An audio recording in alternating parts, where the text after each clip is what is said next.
Somos los autores de una película única en el mundo.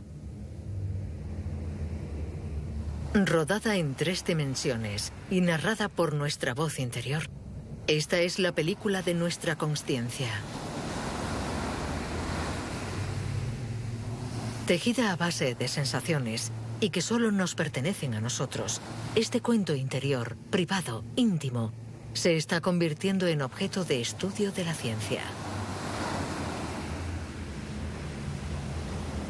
En la mayoría de las culturas, el pájaro es la metáfora del alma. Pero, ¿podemos observar nuestra consciencia como observamos a los pájaros en los documentales?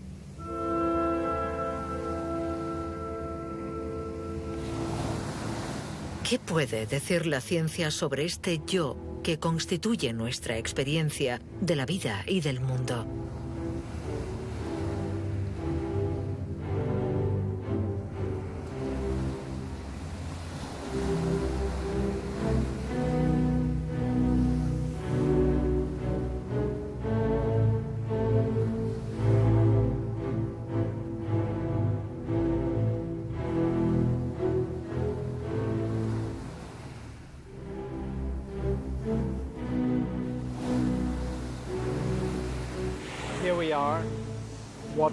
Estamos ahí mirando el océano, escuchando el ruido de las olas, sintiendo la temperatura, percibiendo con los sentidos, experimentando el placer, el bienestar.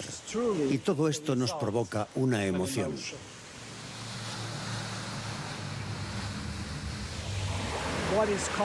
La conciencia en ese momento, para mí, es la unión de cada una de esas partes. Y curiosamente, lo que otorga unicidad a la conciencia proviene muy probablemente del hecho de que todo esto me está sucediendo a mí. Es una experiencia de mi cuerpo. Ser consciente significa sentir lo que pasa en el interior y en el exterior de nuestro cuerpo. El componente realmente fundamental es lo que siento en mi interior. Sin esto, no hay consciencia.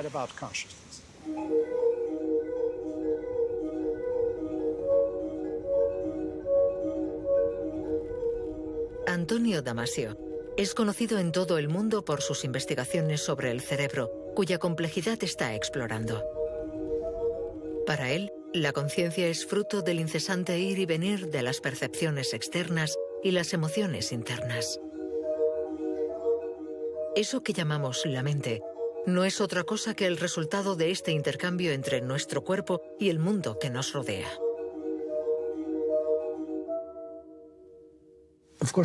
Estamos hechos de materia.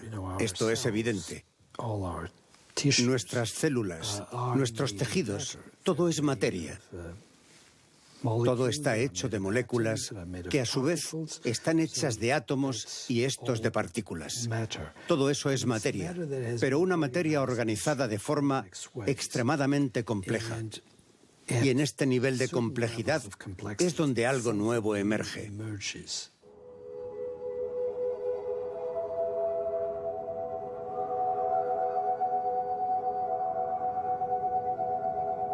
Igual que un tornado provoca millones de acontecimientos interdependientes, los científicos sostienen que la consciencia surge de la actividad compleja de miles de conexiones que existen entre nuestro entorno, nuestro cuerpo y nuestro cerebro.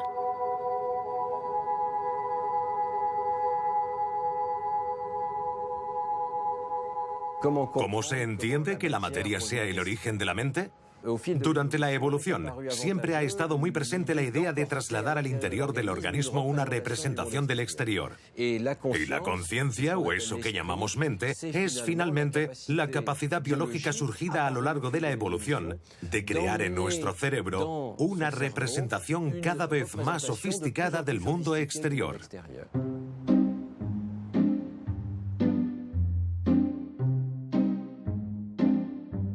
Para comprender el origen de la mente, es necesario tomar conciencia de la tarea de representación, interpretación y reconstrucción que hace nuestro cerebro. Lo que vemos es una representación continua del exterior.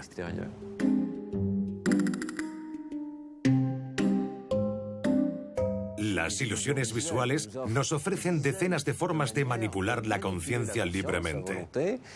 Si, por ejemplo, miramos este tablero, vemos las casillas, un peón negro, otro blanco, no hay ambigüedad. Pero si lo miramos de cerca, el color de las casillas y de los peones es exactamente el mismo. Es el mismo nivel de grises que penetra en nuestra retina.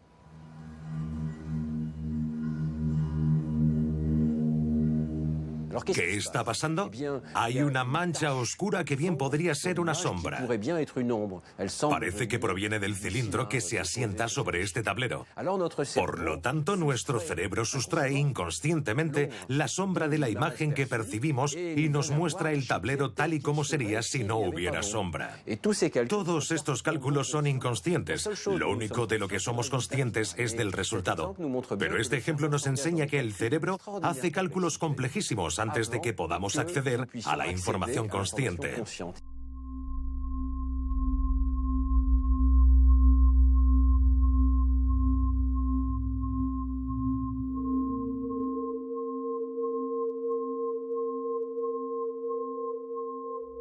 Hay numerosos experimentos que nos permiten demostrar que el cerebro trata informaciones de las que no somos conscientes. Uno de ellos consiste en presentar muchos puntos amarillos alrededor de un punto central y tenemos que fijarnos solo y absolutamente en ese punto sin mover los ojos de él. Y veremos que si miramos durante un rato este punto central, los puntos amarillos que al principio eran visibles desaparecerán. Más tarde reaparecerán y sobre todo si movemos los ojos, ¡tac!, reaparecen para volver a desaparecer. Estos puntos son estables en nuestra retina y nuestro cerebro los trata como una información parasitaria. Probablemente los defectos de la retina, como los capilares que podrían estar delante de la escena visual. Así el cerebro los elimina porque solo le interesa la percepción del mundo exterior y esos puntos no parecen venir de fuera. Son muy estables para venir del exterior.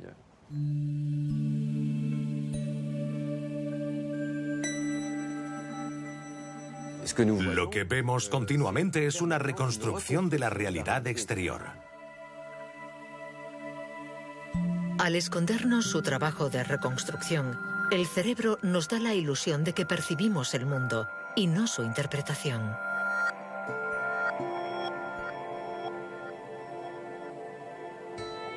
¿Cómo podemos saber entonces aquello que da origen a la conciencia? Hemos elegido una estrategia muy sencilla. Hemos tomado a algunas personas adultas, despiertas y conscientes, pero les hemos presentado la información al margen de la consciencia mediante imágenes subliminales. ¿Ve usted correctamente? Sí.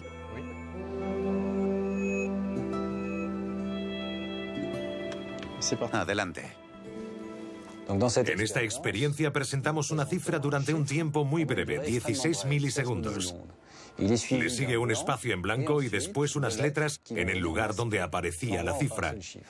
Empezamos el experimento y como el lapso entre la cifra y las letras es bastante amplio, podemos identificar cada cifra y decir si se trata de un 4 o de un 1. Aceleramos progresivamente el tiempo de la presentación hasta los 66 milisegundos y algunas personas dejan de ver la cifra. Y cuando la pausa entre la cifra y las letras alcanza los 33 milisegundos, ya no conseguimos ver nada y la mayoría de la gente tiene la impresión de que ya no hay número. El número está ahí, pero no llega a nuestra consciencia.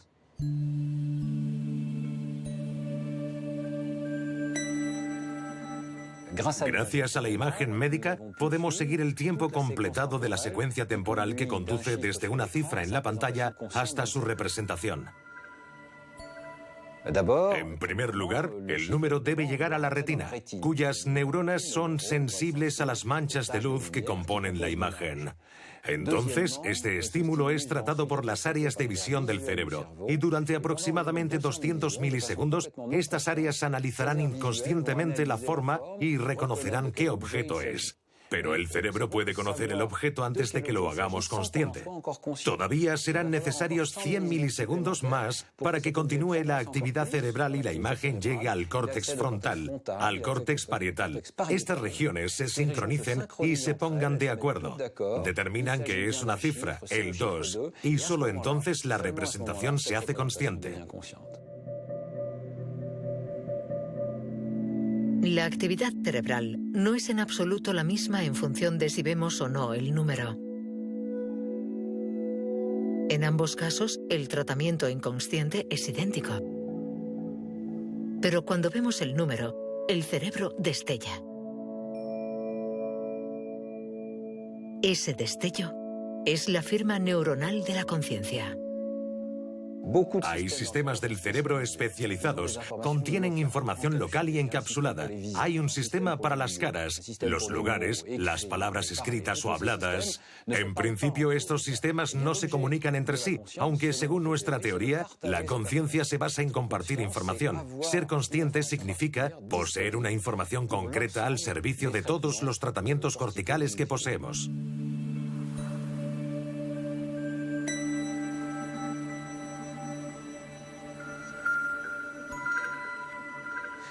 No sabemos cuándo tiene lugar el primer momento de consciencia. Sería interesante saber cuándo sucede por primera vez. Es evidente que el bebé en el útero tiene movimientos que, aunque sean coordinados, pueden haberse producido de forma refleja, sin ser conscientes. Desde el principio, la consciencia comienza por las percepciones. ¿Qué sucede en el cerebro de un bebé que ve, escucha y siente placer? ¿A partir de qué momento podemos ver los primeros signos cerebrales de la consciencia? El problema con los bebés es que no pueden decir si son conscientes o no. Lo que hacemos es mirar directamente en el cerebro para ver si los mecanismos de la conciencia, reconocibles en los adultos, están presentes en el cerebro del bebé. Nos instalaremos delante de la pantalla. Vamos a mostrarle algunas caras durante espacios de tiempo cortos o largos y vamos a grabar su actividad cerebral al mismo tiempo. Vale. Los investigadores han medido la actividad cerebral de los bebés de 5 a 15 meses para intentar encontrar en su cerebro el destello característico de la toma de conciencia. Este estudio demuestra que un bebé tiene los mismos mecanismos de toma de conciencia que un adulto cuando se le muestra una cara. Durante periodos relativamente largos, la activación es tardía. Y en los periodos demasiado cortos como para que el bebé capte el rostro, la respuesta es de nivel 0, completamente plana. La única diferencia que podemos observar entre el adulto y el bebé es de tiempo. Los mecanismos son los mismos, pero el bebé tarda entre 3 a 4 veces más. Esta curva característica prueba que desde los 5 meses los bebés son conscientes de su percepción.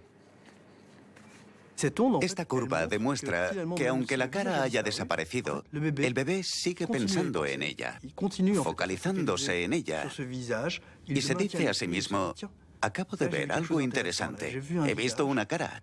¿Qué significa esto? ¿Por qué la he visto? ¿Se parece a alguna otra cosa? Claro que no podemos saber lo que el bebé está pensando, pero sabemos que está pensando.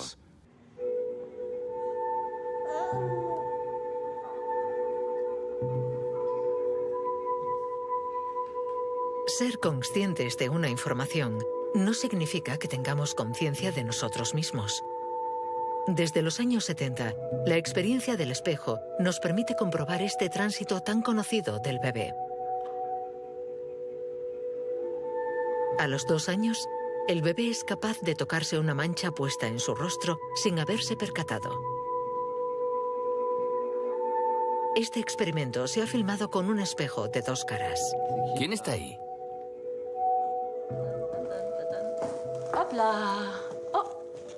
¿Quién está ahí? Con 24 meses, Flor pasa claramente la prueba. Melson, de 18, todavía no. ¿Sabes quién está ahí?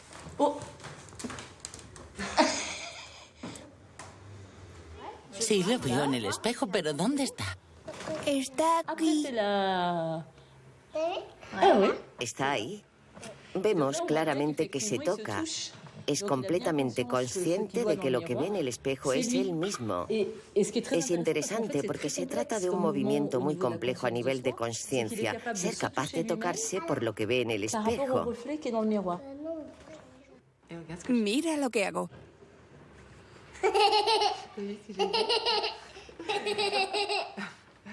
Es como si avanzáramos por la vida construyéndonos en capas sucesivas, como si nos envolviésemos.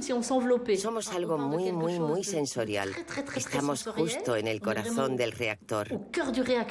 Y poco a poco añadimos protección. Comenzamos a reconocernos, a vernos, a representarnos, a tener una imagen propia.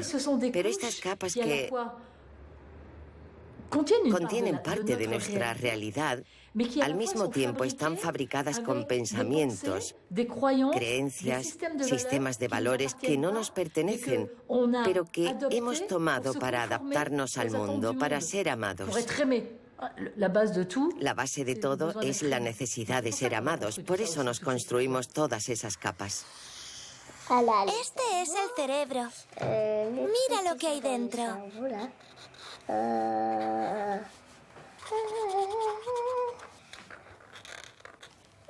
Aquí pienso cosas. Aquí pienso que soy un caballo o que mis padres quieren que le recoja flores. Ya está. Mi cerebro está listo.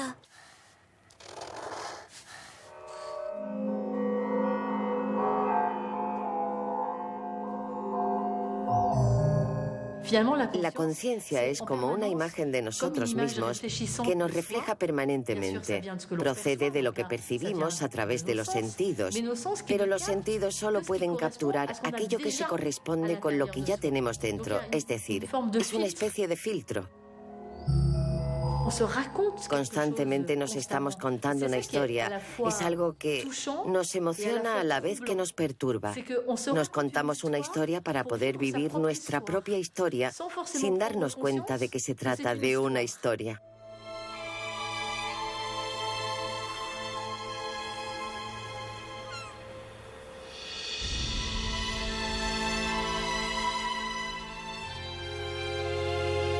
Como lo expresa bellamente Nancy Houston, somos la especie de los mentirosos.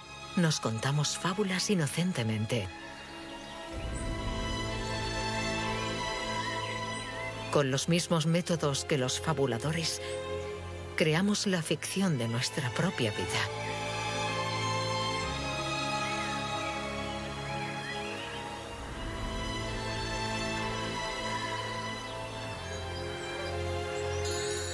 Nuestra conciencia es la representación del mundo al que pertenecemos, incluida dentro de nosotros mismos, y que se despliega como una historia.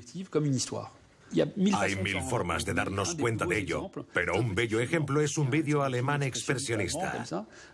Veréis formas geométricas, ese triángulo, una especie de rectángulo y después una pareja que llega. Hay interacción. Estos movimientos parecen una especie de conflicto con sus pausas. Vemos la mirada de ese individuo. Podemos incluso decir a qué sexo pertenecen, la forma redondeada, femenina, y esta masculina. Cada espectador puede diseñar su propia historia, está fuera de nuestro control. Miramos y nos contamos la historia. Cuando percibimos el mundo, esta representación que se construye en nuestro interior y que se hace consciente, es una representación que tiene forma de historia. Eso es, a salvo, fin de la historia. Como estas figuras elementales no tienen ningún atributo por sí mismas, podemos ver que la historia viene de nosotros.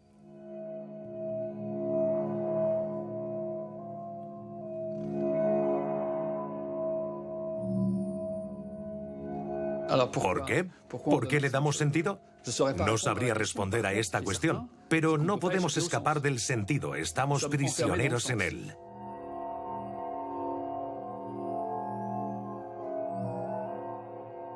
La diferencia entre la realidad y la representación es lo que da lugar al sentido.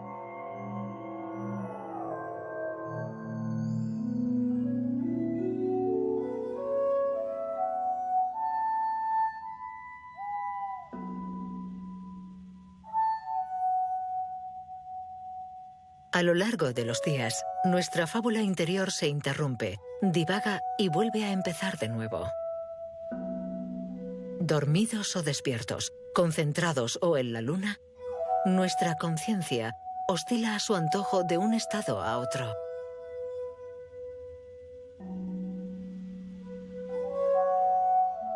Pero a veces, esta química sutil se apaga. La historia que nos da vida se para. Son los casos de estados de conciencia alterados.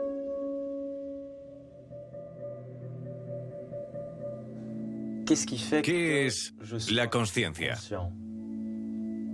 ¿Cómo la explicamos? ¿Es una cuestión de actividad neuronal? ¿Sabemos dónde encontrarla? ¿Es este diálogo que tengo conmigo mismo en este momento? No.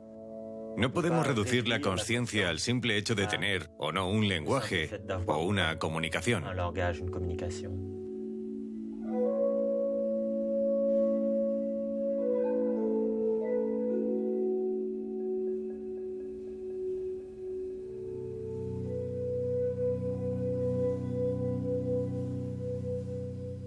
La vida produce la conciencia.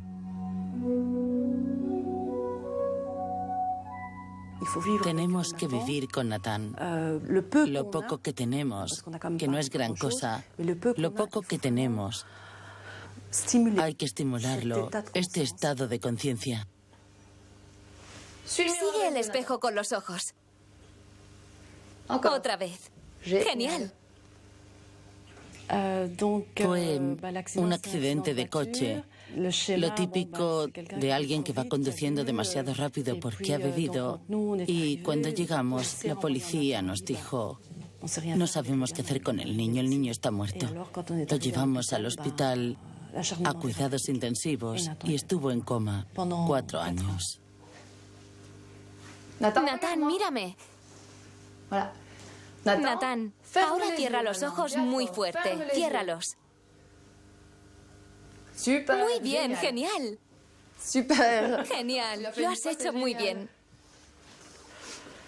Él siempre está buscando esa vocecita que le viene de cuando en cuando, pero que por desgracia no tiene todo el tiempo.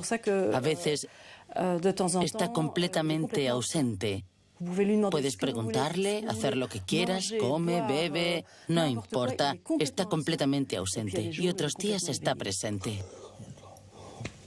No tengo voz. Estoy muerto. No estás muerto, Natán. Todavía no. Estoy muerto.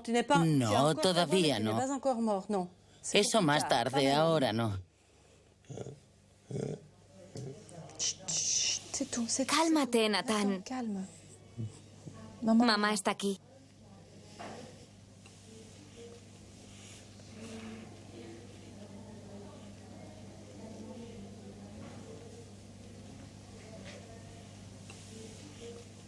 Él es un ser vivo con la conciencia disminuida. Así que los puntos de referencia que nosotros tenemos, él no los tiene. Se los llevó el coma.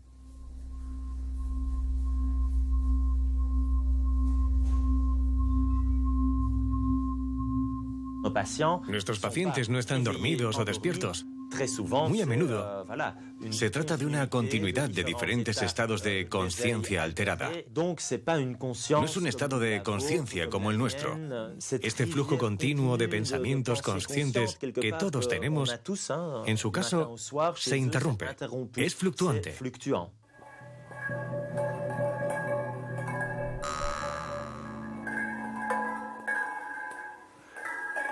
Cuando la consciencia de un paciente fluctúa, necesita comunicarse a través del lenguaje o de algún otro código para que sepamos que está consciente. Pero los pacientes con parálisis no pueden revelar nada de su estado mental. Tras exámenes intensivos y repetitivos, más de un tercio de los pacientes en estado vegetativo consigue mostrar signos mínimos de conciencia, a pesar de las apariencias. Cuando los médicos se plantean la pregunta de la conciencia, lo que quieren saber es, ¿hay alguien ahí? O dicho de otro modo, ¿frente a mí hay alguien que piensa, que siente, que tiene una vida en primera persona? Mírame. Estoy aquí, a tu derecha. Mírame. Mueve los dedos, la mano, inténtalo. Si el paciente no puede comunicarse, debemos ver su actividad cerebral para comprobar su estado de conciencia. Te pondremos un casco de electrodos y escucharás unos sonidos. Es para ver si reaccionas a ellos, ¿de acuerdo? Vamos a empezar.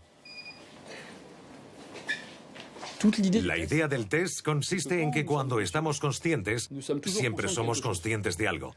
Por ejemplo, los sonidos.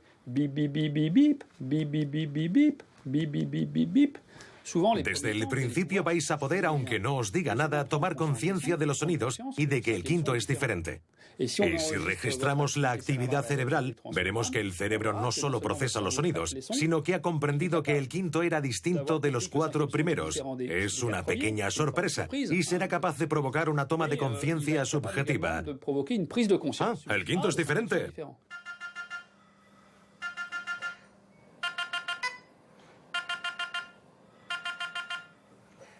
Con este simple test auditivo, los investigadores han encontrado el medio de ver la huella de esta pequeña sorpresa en el cerebro.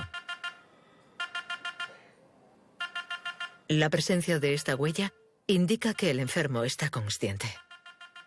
Aquí vemos que cuando hemos activado los sonidos, ha habido una respuesta de su cerebro a los primeros sonidos. Pero lo importante es que casi 3 décimas de segundo después de que el quinto haya sonado, y dado que este era diferente, inesperado, hemos tenido algo enormemente positivo, que no existía cuando el quinto sonido era como los demás. Es la señal de la toma de conciencia.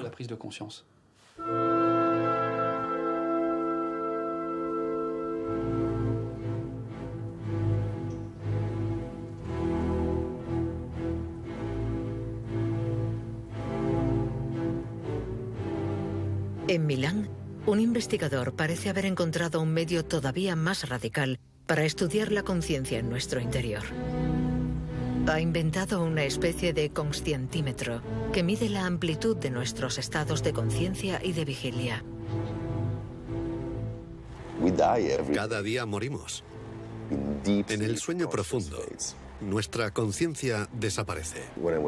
Cuando yo tenía unos 8 años, antes de irme a dormir, me esforzaba por llegar al límite. Quería sentir lo que es estar muerto. No es el silencio puro, ni tampoco el negro absoluto. Todo desaparece.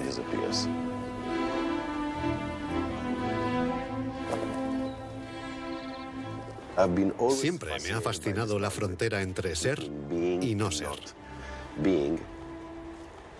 Y cuando la conciencia se va, tenemos que entender lo que hace el cerebro. ¿Qué pasa ahí dentro?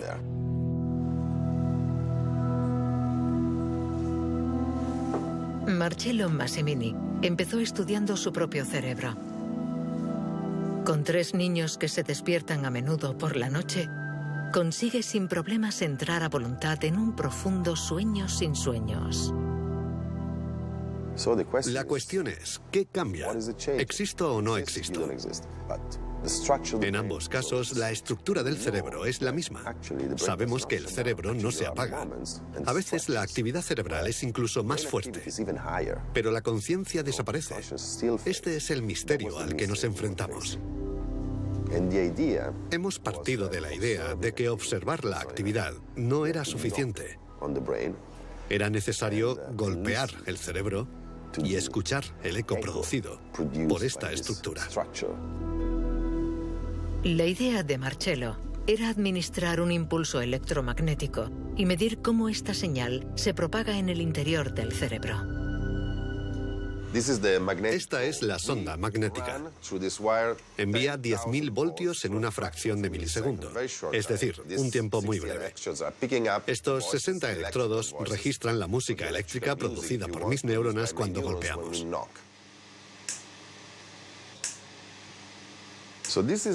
Este es el eco de mi cerebro. Así podemos ver el grado de complejidad. La sinfonía es compleja mientras estoy aquí y ahora, y debería ser sencilla y aburrida cuando estoy durmiendo.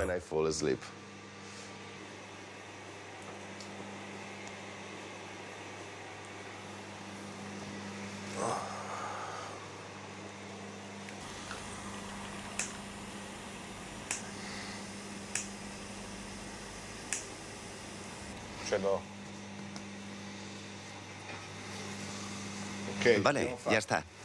¿Has dormido? Sí. Hace unos minutos yo no existía. Es todo. Ahora existo. Estoy seguro de ello. Es mi única certeza.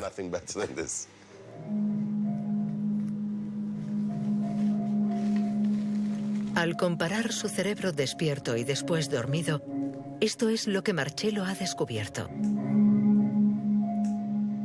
En un cerebro despierto y consciente, el choque eléctrico reverbera durante largo tiempo y de forma compleja. Mientras que en un cerebro dormido, en un sueño profundo sin soñar, la rica conversación que existe durante la vigilia se transforma en un corto monólogo.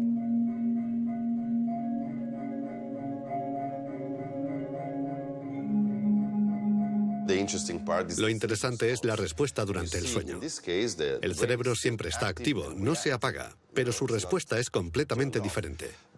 Es anodina, local, y ha perdido totalmente su riqueza. El cerebro está activo, reacciona, pero ha perdido su complejidad.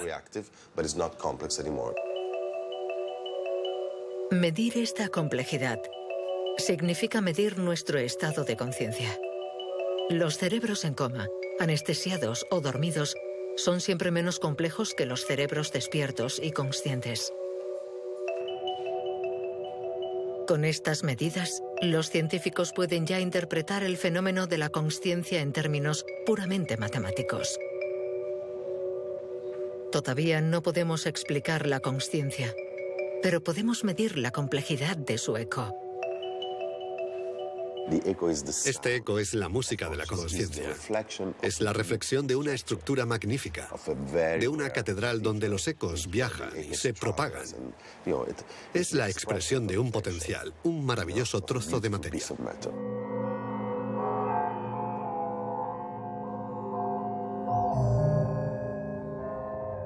Cuando dormimos sin soñar, nuestra actividad cerebral es poco compleja. Pero ¿qué sucede cuando soñamos? Nuestro cerebro se desconecta del mundo, pero sigue generando personajes, simulando nuevos paisajes a partir de recuerdos adormecidos no conscientes. ¿En qué estado de conciencia o de inconsciencia estamos cuando soñamos? Los sueños. Un punto muy interesante. Freud los llamaba el camino real hacia la inconsciencia. Lo que no significa que sean inconscientes, porque el que sueña puede contar sus sueños. Somos conscientes de ellos. Cualquiera que nos diga que los sueños son inconscientes está tomando un atajo absurdo. El sueño es un estado de conciencia.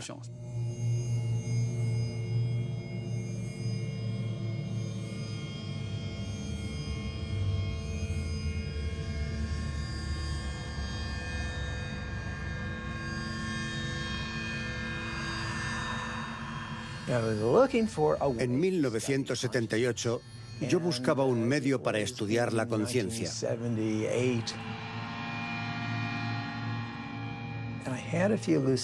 Tuve algunos sueños lúcidos que fueron muy sorprendentes. Estaba en un sueño y me sentía tan presente como lo estoy ahora.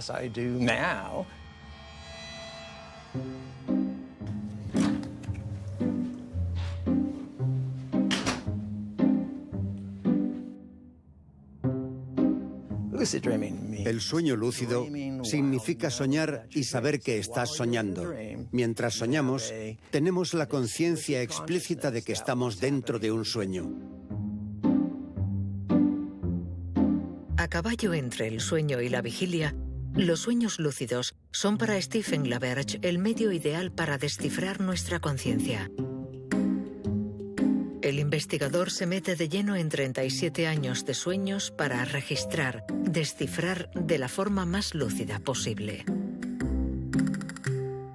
Y descubre que la consciencia no es más que una clase especial de sueño. Así es como funciona. Durante la fase REM, el cerebro está encendido, está totalmente activo y es natural que produzca una simulación de la realidad.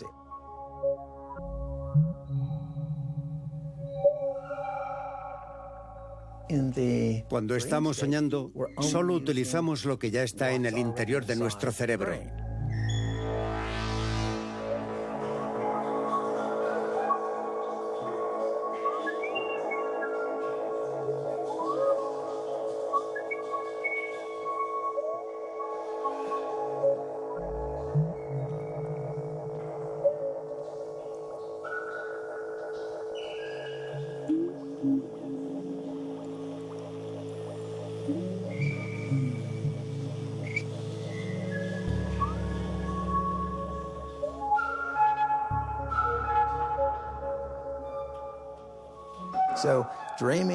Se podría decir que percibir la realidad es soñar la realidad. Nuestra conciencia está limitada por la realidad física, mientras que soñar es percibir las cosas libremente, es decir, sin los límites de la realidad. Los sueños no están condicionados por las leyes de la física ni de la sociedad, solamente por nosotros.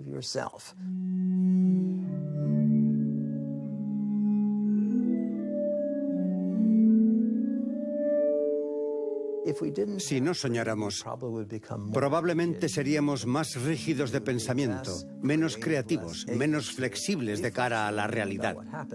Los sueños son extraños. Suceden cosas que no tienen sentido. Y lo que llamamos extraño es la otra cara de la creatividad.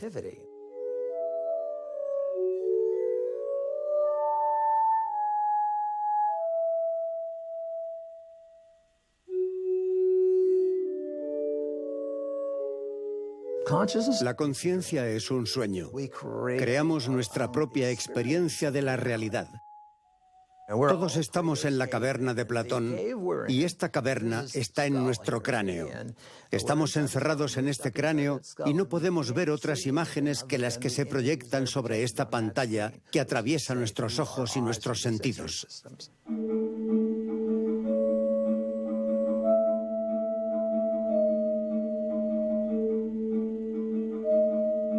La conciencia es el reino de las ilusiones.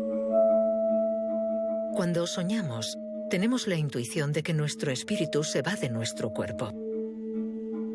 ¿Quiere esto decir que nuestra conciencia es nuestro espíritu? ¿Cuál es el papel de nuestro cuerpo en nuestra conciencia? ¿Sentirse a uno mismo no es también una ilusión? La conciencia que tenemos de nosotros mismos parte del cuerpo. Si nos preguntamos dónde estoy, nos identificaremos con el cuerpo. Es más, si alguien nos pregunta en qué parte de nuestro cuerpo estamos, no tendemos a identificarnos con el dedo meñique. Si nos lo cortaran, no nos gustaría, pero no tendríamos la impresión de haber perdido mucho. Pero si hablamos de la cabeza, tenemos la idea que es ahí donde estamos.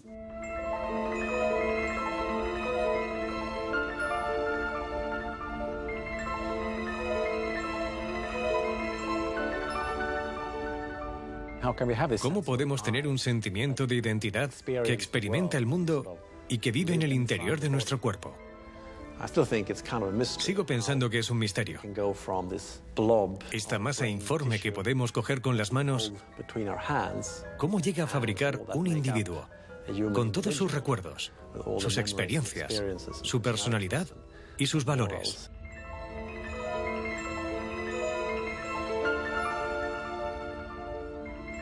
Estamos en Estocolmo, en la iglesia donde Descartes fue enterrado en 1650. Una de las ideas clave de Descartes era que el alma y el cuerpo físico están hechos de sustancias distintas.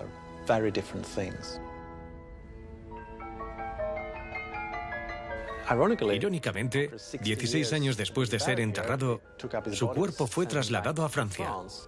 Pero no su cuerpo entero. Alguien había robado su cabeza. Es una verdadera paradoja para alguien que pensaba tanto en la unión del alma y el cuerpo, haber sido enterrado sin cabeza.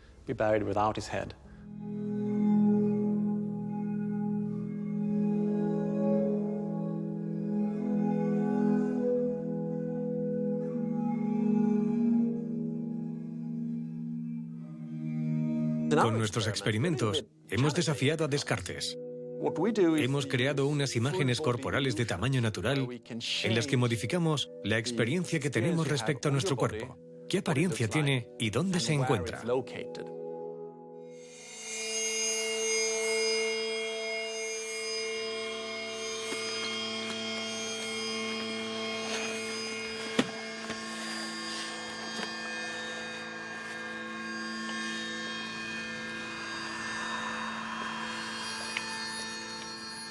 Pondré tus piernas rectas.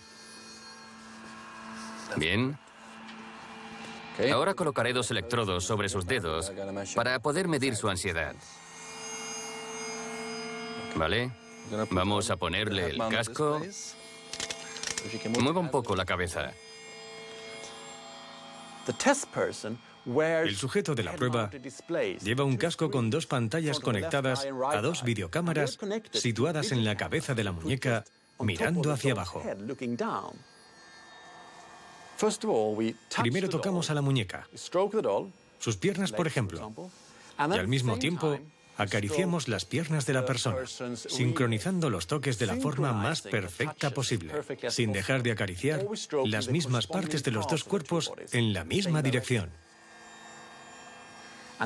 Y como las caricias son simultáneas, el cerebro interpreta estas sensaciones visuales y táctiles como «soy la muñeca».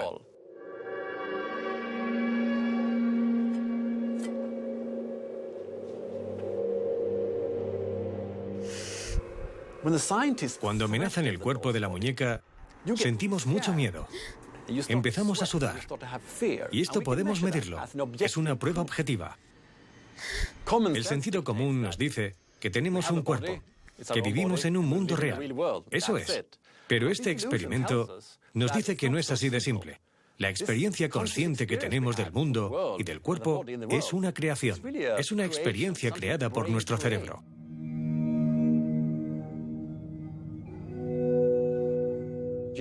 La conciencia y el pensamiento no están separados del cuerpo. Ambos están muy íntimamente unidos.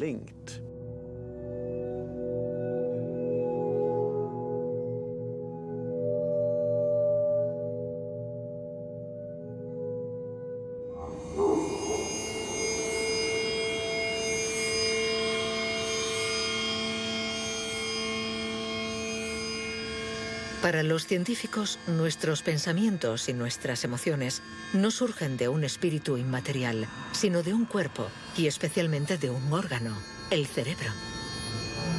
Nuestro más pequeño deseo y cada una de nuestras decisiones estaría registrada aquí, en el entramado de nuestras neuronas, bajo la forma de un código todavía misterioso. Pero todavía no sabemos quién decide en mí. En la escuela, a menudo resolvía problemas de matemáticas o de física por placer. Si me bloqueaba, la idea del placer me ayudaba a encontrar una solución diferente. Y la solución surgía en mi mente. Eso me fascinaba porque yo me preguntaba, ¿quién hace los cálculos? ¿Quién resuelve el problema?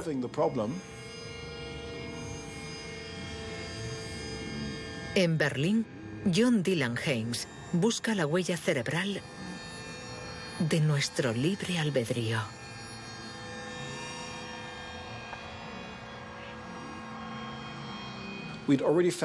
Ya hemos demostrado que podemos predecir las intenciones de alguien a partir de su actividad cerebral. Pero la gran pregunta es, ¿podemos decir anticipadamente qué decisión tomará alguien en el futuro? ¿Será posible, gracias a un escáner, predecir las elecciones de una persona antes incluso de que sienta que se ha decidido?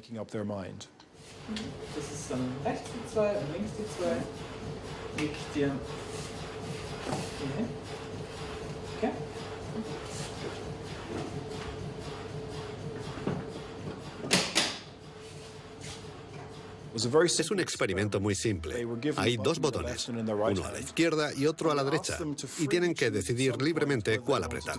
Es una elección libre. Para estar seguros de que la elección es totalmente libre, el investigador propone una alternativa muy limitada. La persona pulsa en unos botones que no encienden nada. Después, dispone de todo el tiempo que desee para decidirse. La firma cerebral de esta decisión sin consecuencias es muy sorprendente. Podemos predecir la elección de una persona a partir de su actividad cerebral hasta 7 segundos antes de que piense que ha tomado su decisión. 7 segundos. Un tiempo increíblemente largo. En el cerebro de las personas testadas, hemos encontrado dos regiones determinantes para decidir. Atendiendo a los voxeles, pequeños fragmentos que se parecen a cristales de azúcar, vemos que algunos de ellos se activan cuando estamos a punto de elegir el botón izquierdo, y otros lo hacen cuando vamos a elegir el derecho. Así, el resultado de la resonancia nos dice qué decisión tomará. Y en ese caso, la conciencia no tiene ninguna influencia causal en lo que pase. Puede ser que guarde lo sucedido en la memoria o que solo sirva para mantenernos informados.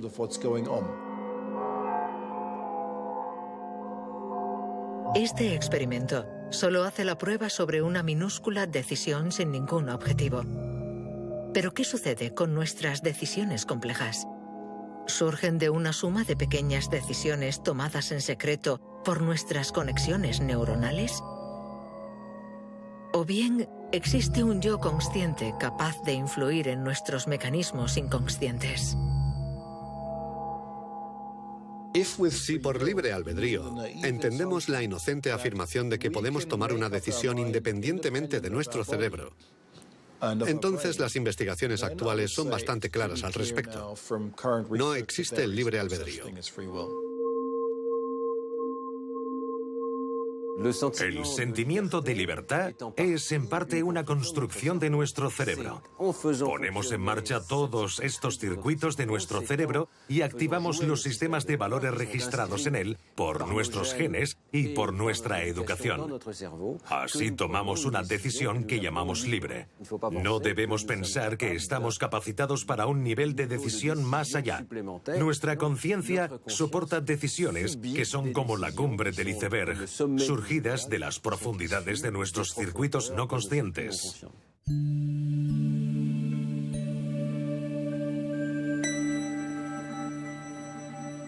Es posible que haya un 95 o un 98% de actividad cerebral inconsciente.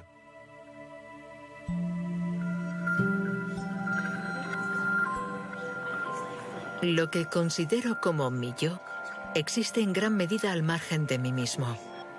Pero eso no significa que nuestra conciencia no juegue ningún papel en nuestros procesos inconscientes. Nuestro cerebro es una máquina biológica tan extraordinaria que se transforma por su propia actividad.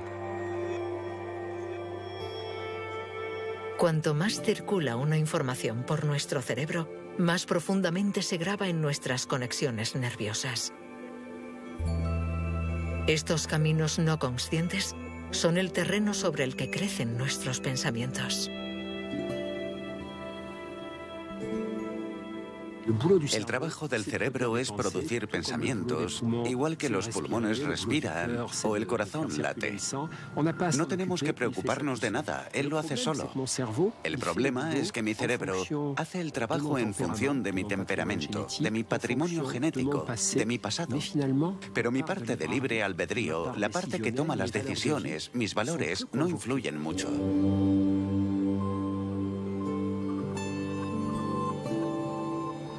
Cuanto más consciente soy de lo que me está sucediendo y mayor conciencia tengo de cómo estoy viviendo mi vida, mi experiencia, más aumenta mi libertad.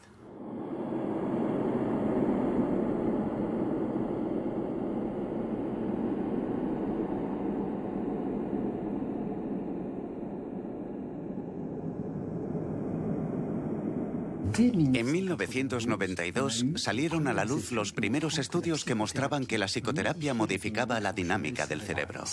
Es un dato histórico, porque por primera vez se comprobó que los esfuerzos puramente psicológicos y comportamentales modificaban el funcionamiento de un órgano, en concreto el cerebro.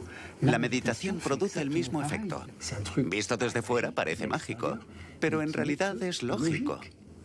El cerebro es un órgano como los otros. Si entreno mis músculos, voy a desarrollar mi fuerza.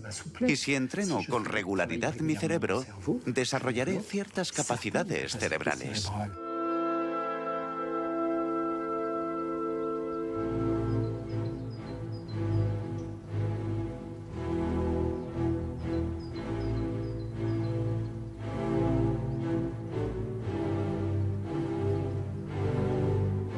Pero, ¿cómo puede la consciencia influir en el funcionamiento de nuestro cerebro? ¿En qué medida podemos atrapar la pequeña parte de libertad que nos ofrece nuestra conciencia? Volvemos al grupo de estudio del coma en Lieja, donde Stephen Laureys, Antoine Lutz y Marcello Massimini realizan un nuevo experimento: medir la complejidad de la actividad cerebral de Mathieu Ricard en diferentes estados de consciencia. Mathieu Ricard es extraordinario. Tiene una tesis en biología molecular con un premio Nobel en el Instituto Pasteur. Y también ha estudiado durante más de 30 años con grandes maestros de la tradición budista. Ha realizado entre 30 y 50.000 horas de meditación. Y puede pasar fácilmente por diferentes estados, como este de presencia abierta que nos interesa hoy. Perfecto. Ahora a comer. He pasado 12 horas seguidas, 2 días en un escáner, etc., situándome en diferentes estados. Desde la presencia abierta, que es el estado de conciencia más claro y lúcido, hasta un estado que llamamos de opacidad cognitiva inducida, que es un término técnico para designar el estado de máxima estupidez que podamos imaginar, un estado de torpeza autoinducida. ¿Qué sucede en el cerebro de Mathieu Ricard cuando por propia voluntad y de forma subjetiva pasa de un estado de conciencia aumentada a un estado de conciencia disminuida? El resultado de este experimento es sorprendente. Mathieu Ricard consigue solo a través de su pensamiento cambiar la complejidad de su actividad de un 20 a un 30%. Estos resultados son muy preliminares. Harán falta otros estudios estadísticos para ver si esto no es una excepción. De todas formas, sería extraño que esto fuera casualidad porque lo hemos hecho durante horas y cada vez que caigo en ese estado de torpeza, bajo del 20 al 30%. Cuando vuelvo a la plena conciencia, la actividad remonta. En mi opinión, esto es una evidencia.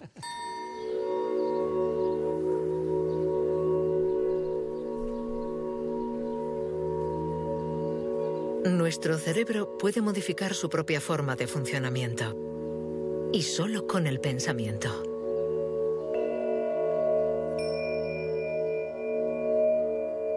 La ciencia redescubre poco a poco que ciertas prácticas de la mente tienen una acción real sobre nuestros cerebros.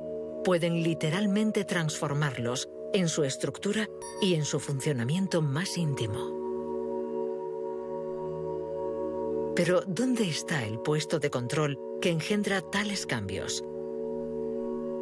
¿Por qué es tan inasequible? No existe un yo aislado. No existe un puesto de control en el cerebro. La neurociencia es taxativa. No hay puesto de control. Lo que hay es un flujo de conciencia dinámico y cambiante.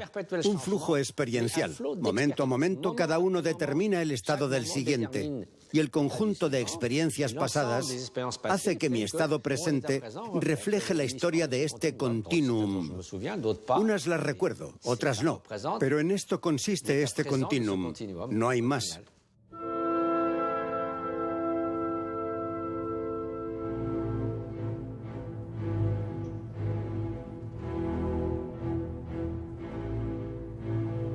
Nuestra consciencia está unida a la actividad biológica del cuerpo, en continuidad con el mundo que nos rodea. Pero tenemos un pequeño margen de maniobra. Tenemos el poder de modificar la historia que nos contamos a nosotros mismos.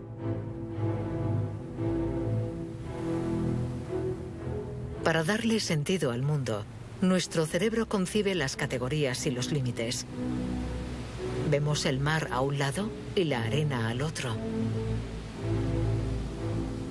Pero cuando nos acercamos, esta frontera desaparece. ¿Dónde comienza el mar y termina la playa? ¿Dónde empieza la consciencia? ¿Dónde termina?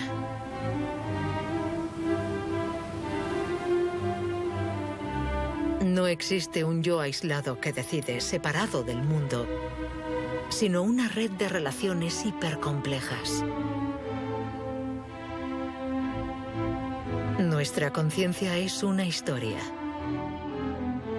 Ese cuento colectivo, a la vez que singular, nos habla de la complejidad del mundo, de la inconsciencia maravillosa de los miles de fenómenos que hormiguean entre nosotros y a nuestro alrededor.